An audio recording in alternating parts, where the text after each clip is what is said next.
What maps can we use when we break the light barrier?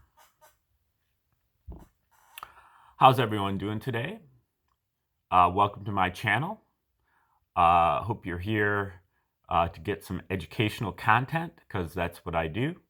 And I survey a number of different subjects that I've stumbled across in my life that I think are important for other people to know, whether that is health and nutrition, fitness, or meditation, spirituality, geometry, sacred mathematics, sacred music, I suppose history, crypto history.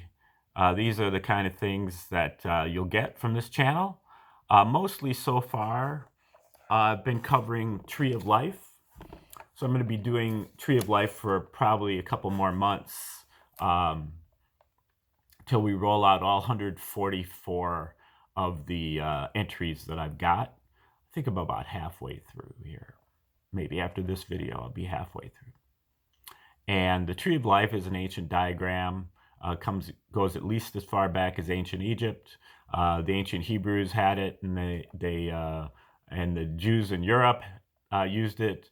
Nowadays, the Satanists and the Cabal use it, and so that makes a lot of people think that it's evil. But no, it isn't. It is not evil. It's just like any other kind of technology. It's evil if your intentions are evil, but it can be good if your intentions are good. Just like nuclear power or automobiles or guns or anything, there's two sides to them. Technology itself is neutral, and the Tree of Life is a technology. So you can use it, to help yourself do good in the world, and you can also use it to defend yourself from those bad guys who are using it on you, because they're going to be using it on you regardless of whether you know it or not. So it's useful to know how to use the Tree of Life, and that's what I'm about here in this series, or this playlist that I'm putting together on YouTube. Okay, now the Tree of Life has 12 different categories. You see that there are 10 circles or spheres that are numbered 10, 9, 8, 7, 6, 5, 4, 3, 2, 1. And then there is a thing here called the abyss to make 11. And then there is a 0 above the tree to make 12. 12 different categories, or really 12 different categories, 12 different faculties of consciousness, or capabilities of consciousness, abilities of consciousness. And they are usually, we go through them as like the 10th sphere is our reptilian animal consciousness, the law of the jungle, fight or flight, kill or be killed, survival of the fittest. And this is what we use in those instances. And this is innate. We have this already as a living being when we come into the world. All the rest of them have to be developed. This one, the 9th sphere, is the first to develop. We get this in the first few years of our lives while we are, living with the family that's raising us, the group of people that's raising us in the home. So this is really like the domestic consciousness, and maybe the mammalian brain.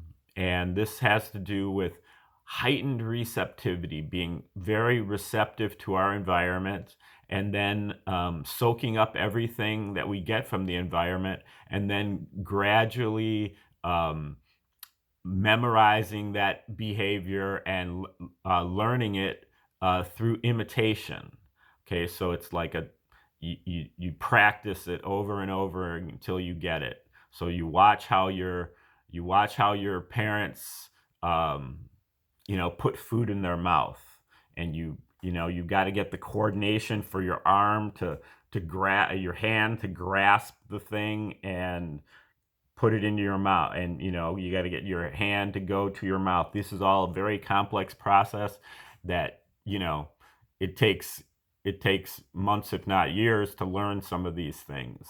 It's a coordination, and so that's what we get from the night sphere, but in particular heightened receptivity, memory, and learning.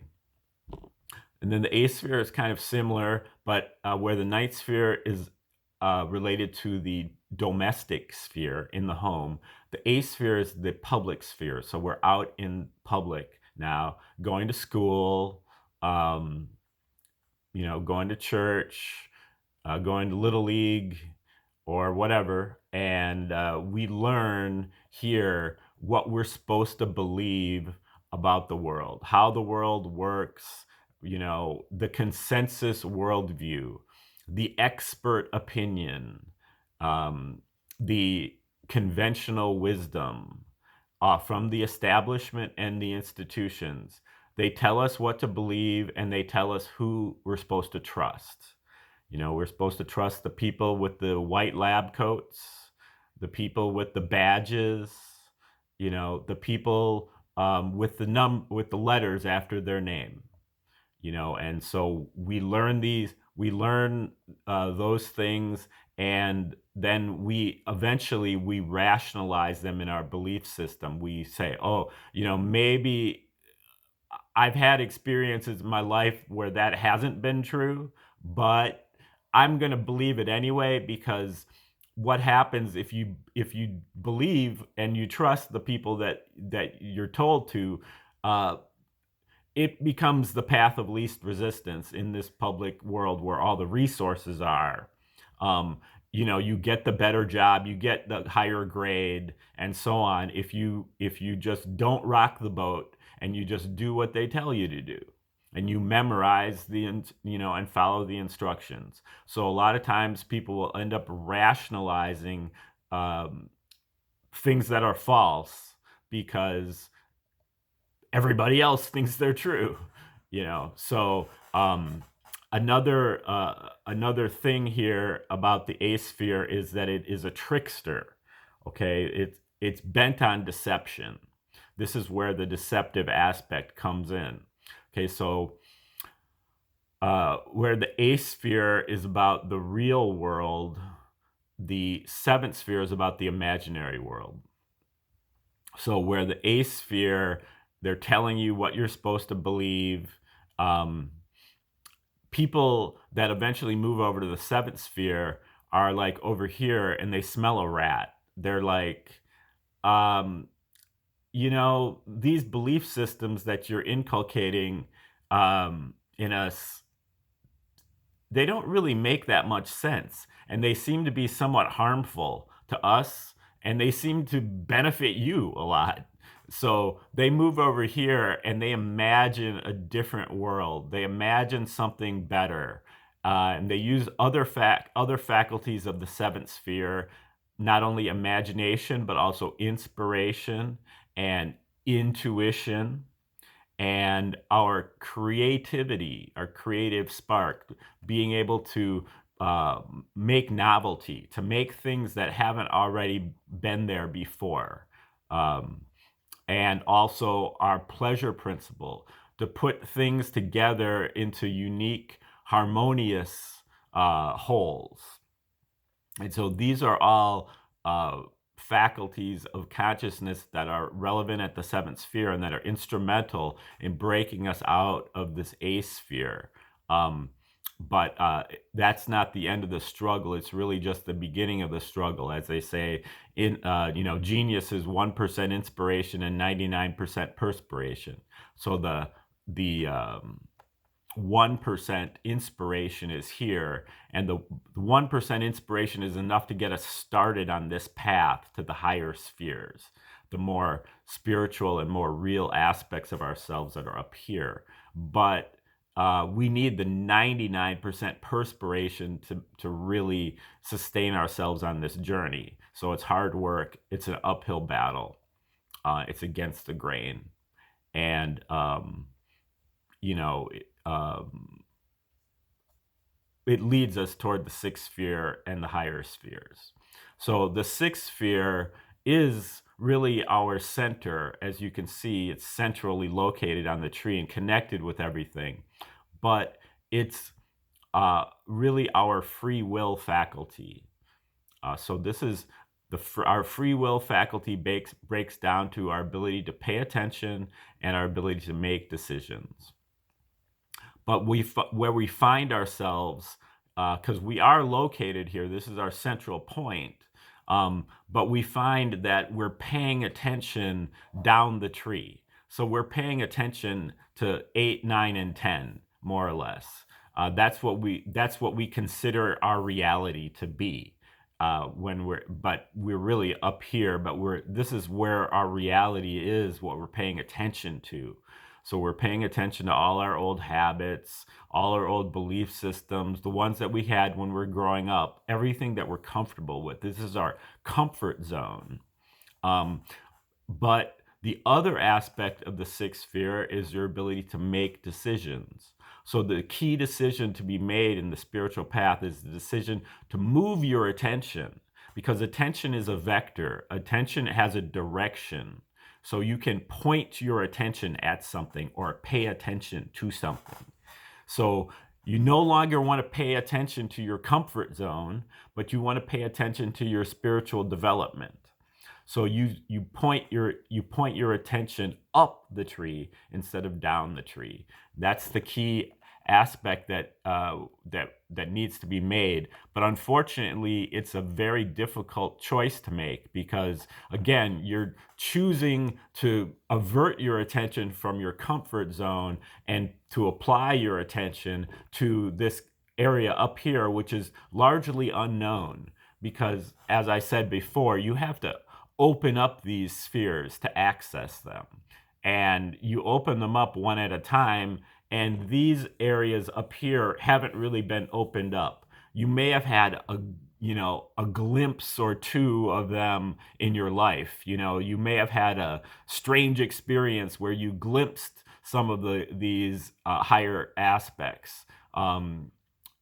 But you don't really have a solid foundation. So in a certain way, you're kind of like staring out into nothingness or into the unknown, and that's very scary. So you have to be able to overcome your fear, or at least to be able to set aside your fear, to be able to make that decision. Now, once you make that decision, you can start to refine your to develop your understanding of these higher spheres by looking at the first two of them, 5 and 4. 5 and 4 work together, where 4 is really the articulation of the natural law or the universal law, and the 5 is the enforcement of that law. So the enforcement of the natural law or the universal law is what's called karma. Karma is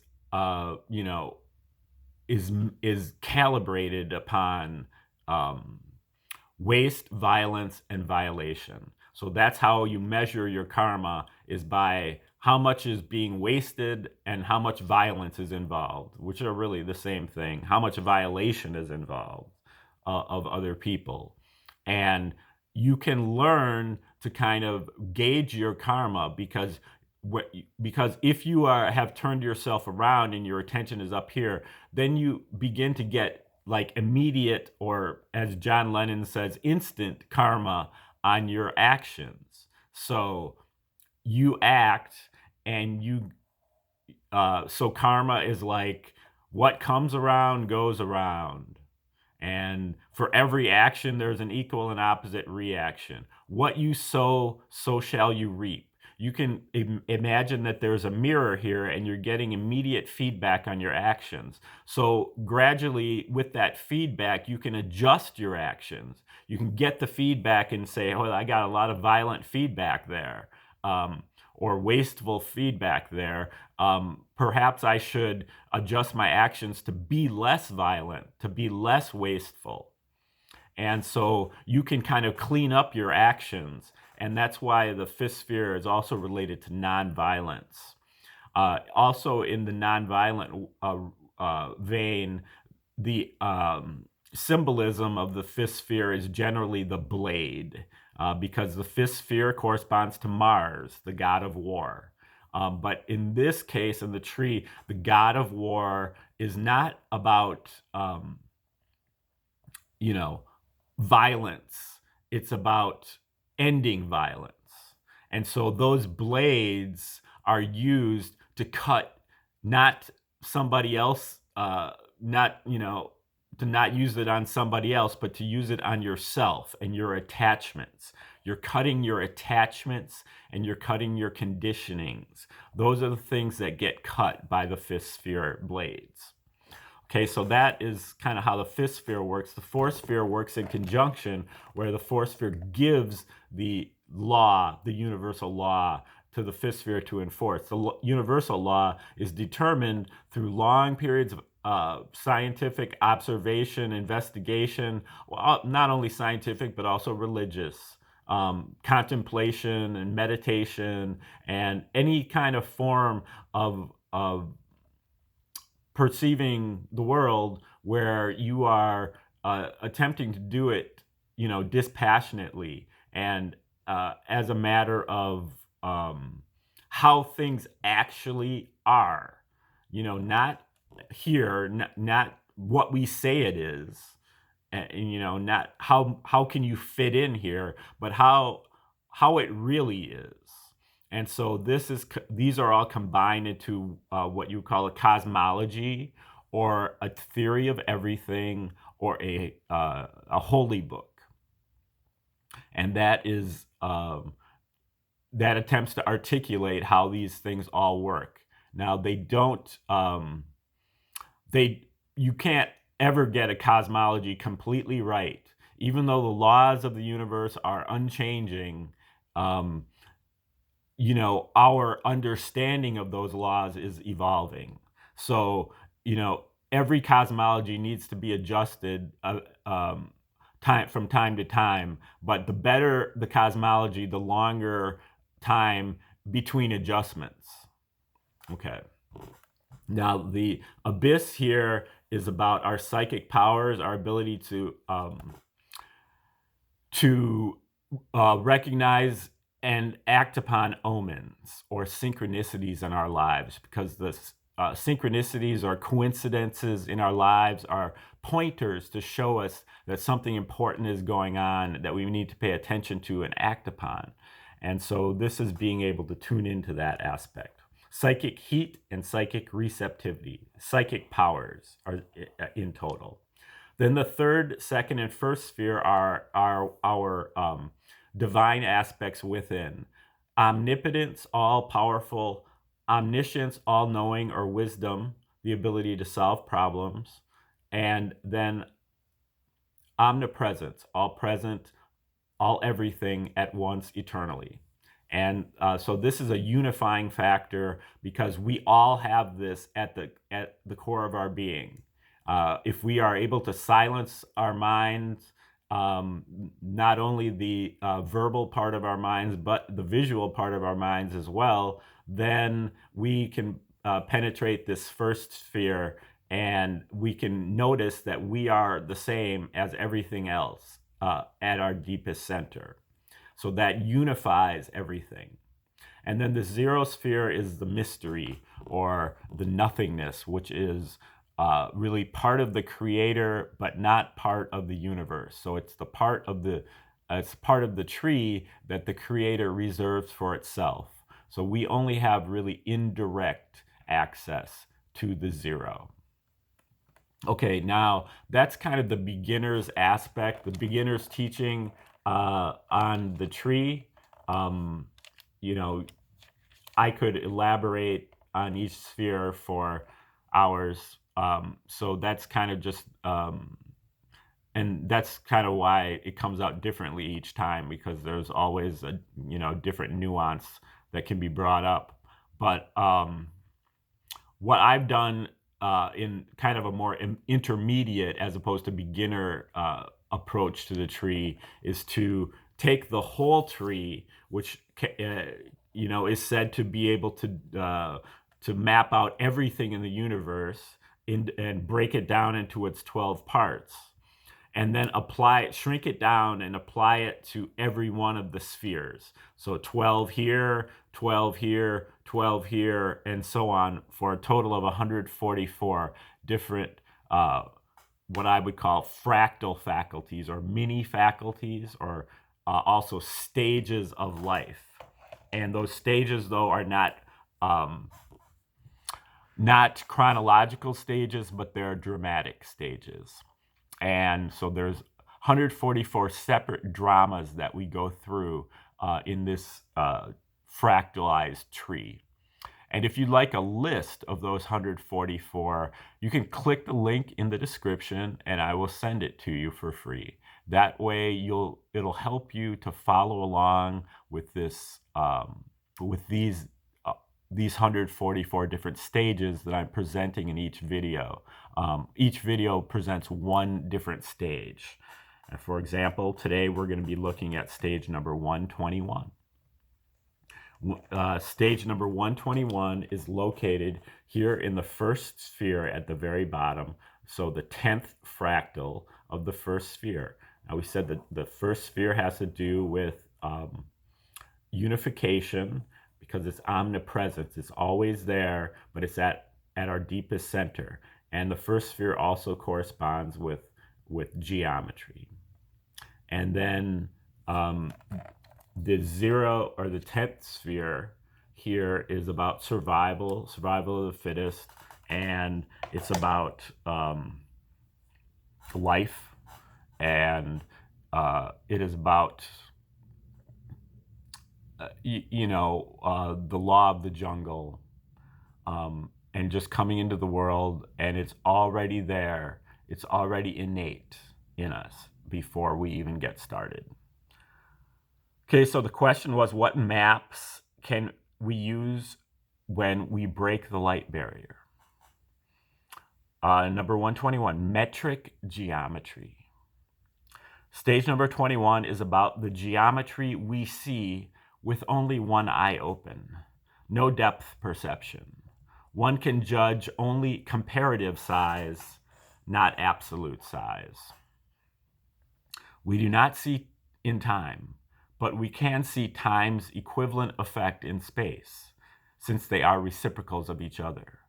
Metric geometry has 7 to 9 degrees of freedom, 3 in space, x, y, and z, 3 in time, I, j, and k, and then 1 to 3 in scale. In the cascade of creation, metric geometry comes from topology, projective, and affine geometry, and then goes through metric geometry to Euclidean geometry.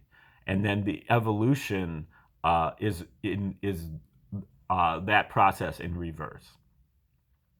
Creation cascades or transforms from projective to affine to metric to Euclidean geometry, and topology before that. From the general to the specific, from the free to the restrictive. And this also corresponds to projective, astral, etheric, and material bodies. We can be effortlessly released from the lower part of being, the Euclidean, by focusing the consciousness on the rise and fall of the abdomen, of the lower Tantien,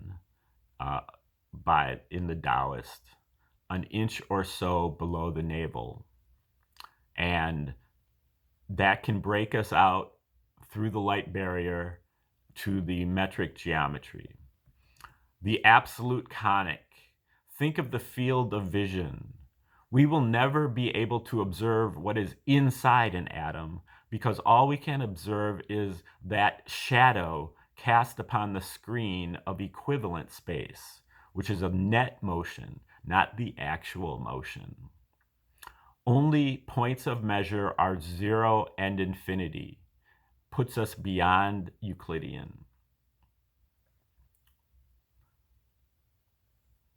Metric geometry to be the difference between inanimate and biological realms. The ability to replicate, not just aggregate.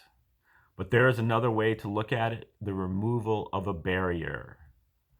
So a more free kind of geometry, not less restrictive. We can't tell how far away something is or how big something is. Only a scale comparison. We can tell if something is bigger than something else, but we can't tell how big it is, um,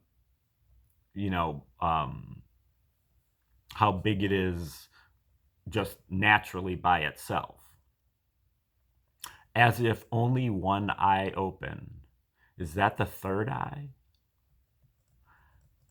Things can be any size. So metric geometry is precise, untriangulated. And again, three degrees of freedom to define rotation, I, J, and K. 3 degrees of freedom to define translation, X, Y, and Z. And then 1 for scale, for a total of 7 degrees of freedom. Although you can also use 8 or 9 degrees of freedom by applying scale independently to each dimension, or more than one dimension. Okay, so that is projective geometry. As you can tell, I'm not like a professional mathematician, but the general idea here is that we're talking about a cascade of geometries that, a Euclidean geometry is the normal geometry that we deal with on a daily basis. But as we move up the tree all the way to the first sphere, we see that there's a geometrical cascade, and that that reality is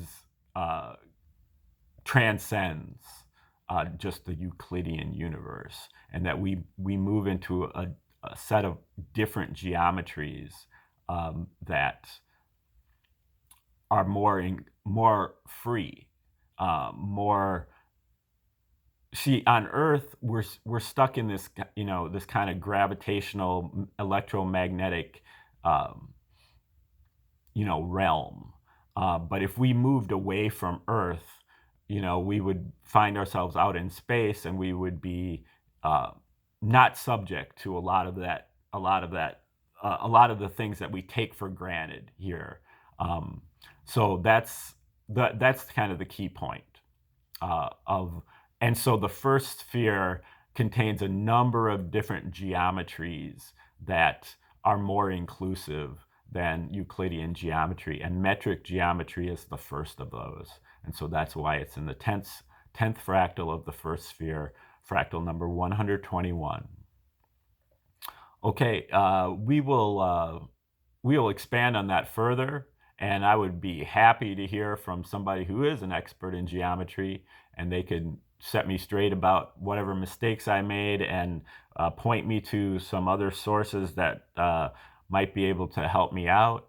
And so that because that is what I want ultimately with this project. These 144 videos that I'm doing right now are really just a rough draft. They're just being able to kind of put something in the can to get a baseline understanding of the spheres, and then to build upon that through not only my own research, but also the crowd, the audience, that you guys out there have so many resources, so much experience and expertise that I don't have.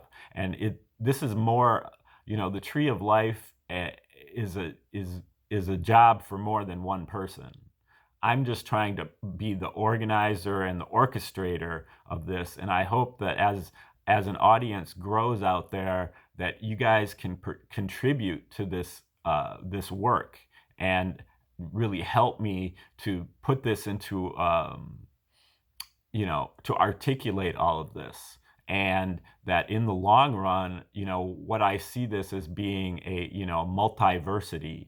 We're beyond the stage of the university, and we're going into the multiversity. And the tree of life and the 144 stages of life, I see each one of those stages as really being like a department in a university. So each one of the 144 would have its own separate virtual building with, you know, a number of different professors and a number of different classrooms and students, and you know, you can major in any of the 144 different fractal faculties. Although I don't think we would probably get rid of that majoring idea, because people need to be more well-rounded, and the university system is far too, you know, it pigeonholes you. You know, you learn everything about one. You know, you basically, if you took it to its logical extremes, you would be learning everything about nothing. And so, you know, I think it's far more important to know a little bit about everything, and maybe know a lot about a couple things. But it's just much better to be well-rounded. So that's what I'm shooting for in the long run. It's going to be a long process. I hope you guys stick around with me to help me out, and help yourself out. And so right now you can click like, share, and subscribe. And you can also click the link in the description to get a free copy of my 144 Fractal Faculties. And you can also donate to the project if you would like. My Cash App and my Venmo are in the description as well. So help me out, and in more ways than one, and have a beautiful day.